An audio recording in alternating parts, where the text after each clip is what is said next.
It's so good to be able to hear the Holy Spirit.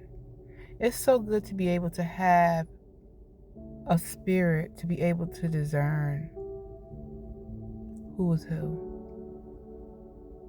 In this walk with God, it's not always easy.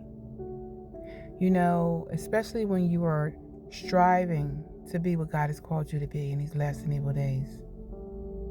And sometimes it comes with, I call it hiccups. Hiccups in the road with people, hiccups in the road with, relationships, with marriages, with, your job, what have you.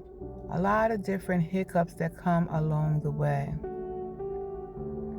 And as I was, cooking today, the Holy Spirit began to minister to me, as he always does.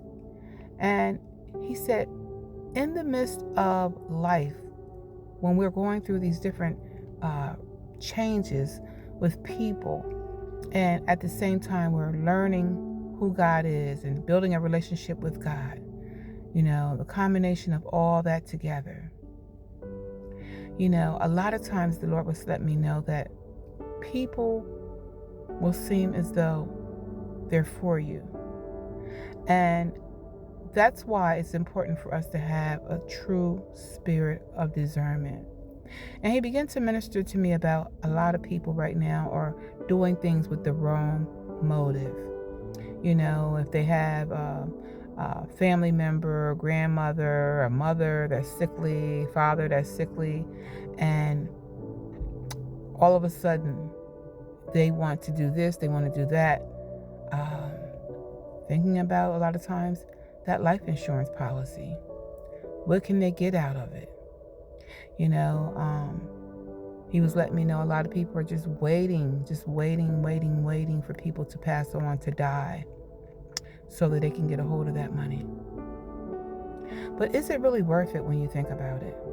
When you have the wrong motive, in your heart, and, thinking to see what you can accomplish through someone else's wealth or what have you. God is saying, that's not of me. We have to have the mind of Christ and the wisdom of God. And are we going to always be perfect? Absolutely not. Absolutely not.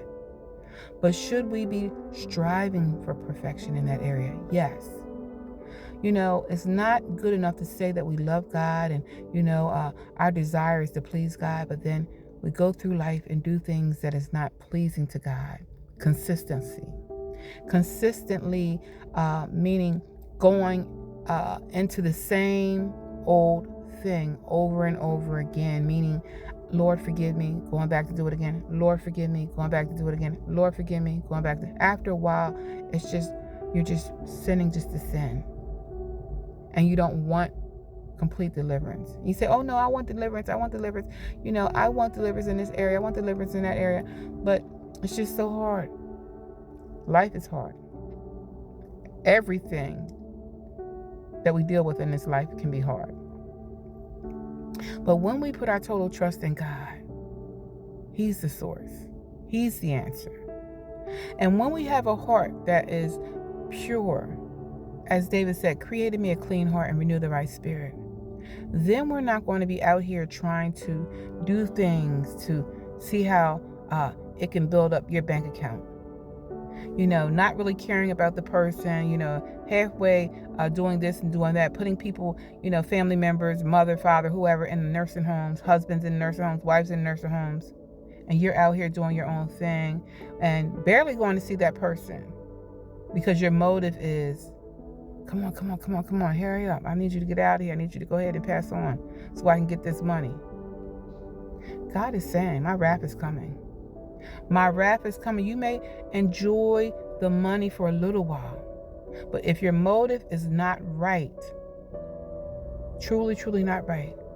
And yes, a lot of people, they can shed tears and they can, it can seem so authentic, but God said, at the end of the day, I know who's playing games. And I know the spirit behind those tears. I love you. God bless you.